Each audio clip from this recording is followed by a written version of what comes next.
रात के अंधेरे में जब जंगल की पगडंडियों से ठंडी हवा गुजरती है और अचानक झाड़ियों में कुछ हिलता है, तब दिल की धड़कन बढ़ जाती है, क्योंकि उस सन्नाटे में कोई और भी है जो इंसानों की आहट पर नजर रख रहा है। स्वागत है आपका fear and facts with Madhav में, जहां हम सुनाते हैं सच्ची घटनाओं पर आधारित डरावनी कहानियां। आज की कहानी है उस तेंदुए की जिसने रुद्रप्रयाग की घाटी को 8 सालों तक दहशत में रखा। 8 साल था 1918। उत्तराखंड की पहाड़ियों में ठंडी हवाएं चल रही थीं। केदारनाथ की ओर जाने वाले तीर्थयात्री धीरे धीरे जंगल पार कर रहे थे, लेकिन उस रात एक चीख ने पूरी घाटी की शांति तोड़ दी। अगली सुबह एक यात्री का अधखाया शव रास्ते के किनारे पड़ा मिला। शुरू में किसी ने ध्यान नहीं दिया, पर जल्द ही यह सिलसिला बढ़ता गया। कभी किसी पुजारी को घर से उठा लिया गया, कभी किसी औरत को उसके आंगन से।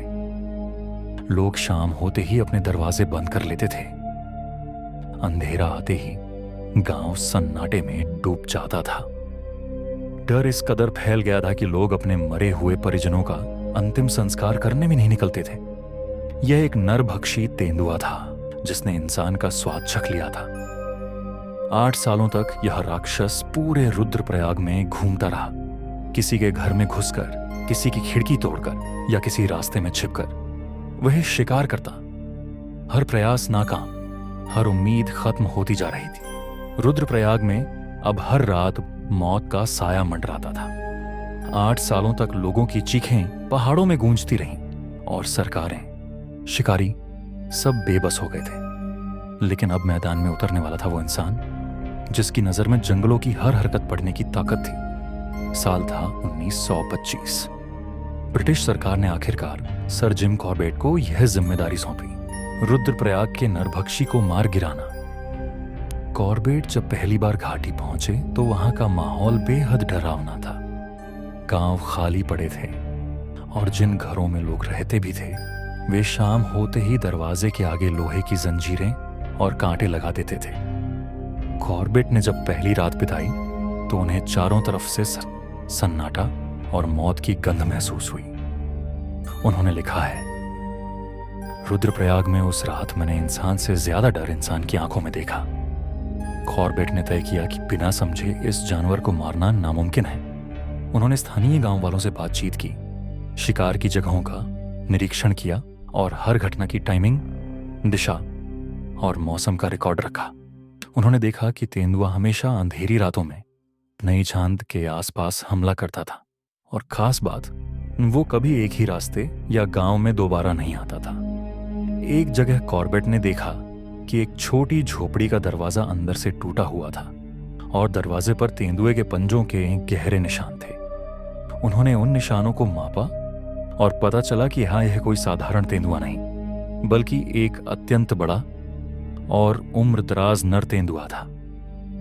कॉर्बेट ने लिखा, वो जानवर इतना चालाक था जैसे उसे पता हो मैं उसके हर कदम पर नजर रख रहा हूं। एक रात कॉर्बेट ने तेंदुए की एक पुरानी घटना के स्थान पर पहरा देने का फैसला किया। यह जगह रुद्रप्रयाग से कुछ मील दूर एक ऊंची चट्टान के पास थी। उन्होंने खुद को एक पेड़ के नीचे छिपाया और बंदूक तैयार रखी। आधी रात तक सब शांत था। तभी अचानक झाड़ियों से एक धीमी घर्र की आवाज आई। कॉर्बेट ने टॉर्च की रोशनी जलाई और देखा एक परछाई झाड़ियों में हिल रही है। उन्होंने गोली चलाई, पर तेंदुआ वहां नहीं था। कुछ ही सेकंड बाद पीछे से सरसराहट की आवाज आई।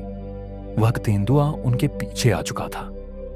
कॉर्बेट पलटे और जैसे ही फायर करने वाले थे, तेंदुआ बिजली की तरह छलांग लगाकर अंधेरे में गायब हो गया। कॉर्बेट ने लिखा, उस रात मुझे एहसास हुआ कि मैं किसी जानवर से नहीं बल्कि एक शिकारी से लड़ रहा था। कुछ दिनों बाद कॉर्बेट को खबर मिली कि एक बुजुर्ग पुजारी को मंदिर के पास से उठा लिया गया है। वे तुरंत उस जगह पहुंचे और वहां मिला बस रक्त से सना फर्श और टूटी हुई जंजीरें। उस मंदिर की घंटियां खून से लथपथ थीं। कॉर्बेट ने गांव वालों से कहा, यह तेंदुआ इंसान से नहीं डरता, अब इसे धोखे से पकड़ना होगा। उन्होंने मंदिर के पास एक नकली शव बांध कर रखा और खुद एक पेड़ पर छिप गए। 3 रातों तक इंतजार किया, लेकिन तेंदुआ नहीं आया। चौथी रात जब वह आए तो कॉर्बेट ने उसकी आंखों में टॉर्च की रोशनी देखी, लेकिन जैसे ही उन्होंने बंदूक उठाई तेंदुआ फिर से गायब हो गया, जैसे वह हवा में घुल गया हो। एक दिन कॉर्बेट को एक महिला का पत्र मिला जिसमें लिखा था, साहब, इस तेंदुए ने मेरे पति को खा लिया। अगर आप चाहें तो उनकी हड्डियां अब भी जंगल में मिल सकती हैं। कॉर्बेट उस महिला के गांव पहुंचे। जंगल के बीचों बीच उन्हें वो जगह मिली जहां जली हुई लकड़ियां और कपड़ों के टुकड़े पड़े थे। उन्होंने लिखा, उस जगह की खामोशी ने मेरे दिल पर एक निशान छोड़ दिया। अब यह शिकार नहीं, एक वादा बन चुका था। अब कॉर्बेट को पूरा यकीन हो चुका था कि यह तेंदुआ कोई साधारण नरभक्षी नहीं, बल्कि एक ऐसा शिकारी है जो इंसान की हर चाल पढ़ सकता है। रात दर रात वह जंगल में अकेले घूमते और हर बार मौत उनसे कुछ इंच की दूरी पर होती, लेकिन हार मानना कॉर्बेट की फितरत में नहीं था। उन्होंने तय किया, अब अंतिम जंग उसी की जगह होगी, उसी रात में। और यही रात बनने वाली थी रुद्रप्रयाग के इतिहास की सबसे डरावनी रात। पहाड़ों पर घना अंधेरा उतर चुका था, आसमान में बादल मंडरा रहे थे और हवा में ठंडक के साथ एक अजीब बेचैनी थी। कॉर्बेट ने अपनी घड़ी में समय देखा, रात के 9:30 बजे। उन्होंने बकरी को एक पुराने रास्ते के किनारे बांधा जहां से तेंदुए के कई पुराने निशान मिले थे। वो खुद एक ऊंची चट्टान के पीछे बैठ गए जहां से पूरा इलाका साफ दिखाई देता था। रात धीरे धीरे गहराती गई, हर तरफ सन्नाटा था। बस झिंगुरों की आवाज और कभी कभी किसी उल्लू की पुकार सुनाई दे रही थी। कॉर्बेट की उंगलियां बंदूक पर थीं, लेकिन उनका ध्यान हर आवाज, हर हलचल पर था। करीब 2 घंटे बीत चुके थे।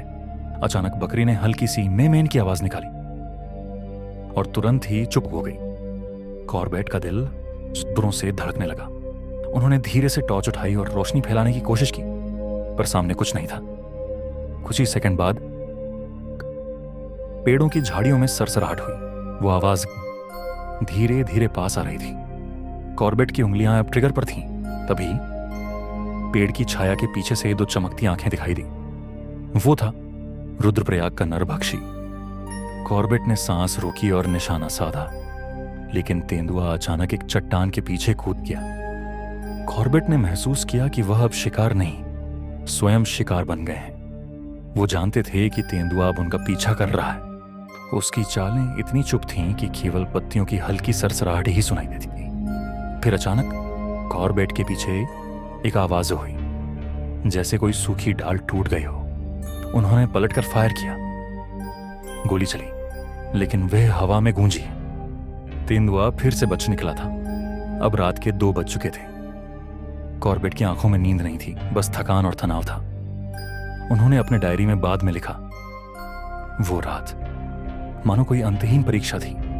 हर बार लगता था अब खत्म हुआ, और फिर वही डर लौट आता था। उनके सामने बैठी बकरी अब चुप थी। आसमान में बादल छौंटने लगे थे और चांद की फीकी रोशनी पथरीली जमीन पर फैल गई थी। कॉर्बेट ने दूर देखा, एक बड़े पेड़ के नीचे कुछ हिला। उन्होंने बंदूक संभाली और उस दिशा में ध्यान लगाया। वहां कुछ था, धीरे धीरे चलता हुआ, बिल्कुल शिकार की मुद्रा में। कॉर्बेट को समझ आ गया, यही मौका है। उन्होंने सांस रोकी और निशाना साधा। पहली गोली चली। तेंदुए ने छलांग लगाई। कॉर्बेट पीछे गिरे, लेकिन तुरंत दूसरी गोली चलाई। एक जोरदार गर्जना हुई। तेंदुआ हवा में उछलकर जमीन पर गिरा, लेकिन वह अभी मरा नहीं था। वह जमीन पर लौटता हुआ दर्द में चिल्ला रहा था और फिर कॉर्बेट की ओर रेंगने लगा। कॉर्बेट ने तीसरी गोली चलाई। इस बार निशाना सीधा उसके दिल पर था। जंगल में एक पल के लिए सन्नाटा छा गया। कॉर्बेट वहीं बैठ गए, थके हुए लेकिन शांत। सामने पड़ा था वो तेंदुआ जिसने 125 से ज्यादा लोगों की जान ली थी। उन्होंने अपनी डायरी में लिखा, वो मेरी जिंदगी का सबसे लंबा पल था। मौत को सामने देखकर भी मुझे उसके लिए दुख हुआ। उन्होंने महसूस किया कि वह जानवर जन्म से हत्यारा नहीं था, वो तो इंसानी लापरवाही का शिकार बना, क्योंकि महामारी के द्वार में खुले में फेंकी गई लाशों ने उसे इंसान के मांस का स्वाद चखा दिया था। जब सूरज की पहली किरणें पहाड़ों पर पड़ी तो पूरी घाटी में एक अलग ही नजारा था। गांव वाले दौड़ते हुए आए। कई लोग जमीन पर सिर झुकाकर रोने लगे, कभी डर से, कभी राहत से। मंदिरों की घंटियां फिर से बज उठी। बच्चे पहली बार बाहर खेलने निकले और हर तरफ एक ही नाम गूंजने लगा, कॉर्बेट साहब। कॉर्बेट ने लेकिन किसी से कुछ नहीं कहा। वो उस जानवर के पास गए, उसके सिर पर हाथ रखा और धीरे से बोले, अब तू आजाद है। कुछ दिनों बाद जब उन्होंने रुद्रप्रयाग छोड़ा तो पहाड़ की हवा पहले जैसी नहीं थी। वो शांत थी, सालों का डर जैसे उस हवा में घुल गया हो। कॉर्बेट ने जाते जाते लिखा, हर नरभक्षी के पीछे एक कहानी होती है। अगर इंसान उसे समझ ले तो शायद जंगल और इंसान दोनों ही सुरक्षित रह सकते हैं। रुद्रप्रयाग का तेंदुआ अब इतिहास बन चुका है, लेकिन उसकी कहानी आज भी उन पहाड़ियों में गूंजती है। वो कहानी इंसान की हिम्मत, डर और करुणा की मिसाल है। अगर आपको इतिहास की अनसुनी कहानियां की भय और रहस्य से भरी घटनाएं और रोमांचक सच्चाइयां वो सुनना पसंद है, तो अभी चैनल को सब्सक्राइब करें और घंटी का निशान दबाना न भूलें। क्योंकि यहाँ हर कहानी सिर्फ डराती नहीं, बल्कि आपको इतिहास के उन पन्नों से भी रूबरू कराती है जिनके बारे में किताबों में भी बहुत कम लिखा गया है। फियर एंड फैक्ट्स विद मधाव में आपको मिलेगा इतिहास का ज्ञान, डर का एहसास और मनोरंजन का भरपूर संगम। आपका एक छोटा सा सब्सक्रिप्शन हमें और भी गहराई में जाने की प्रेरणा देता है, ताकि हम आपके लिए वो सच्ची कहानियां लाएं जहां तथ्य मिलते हैं रहस्य से और इतिहास मिलता है रोमांच से।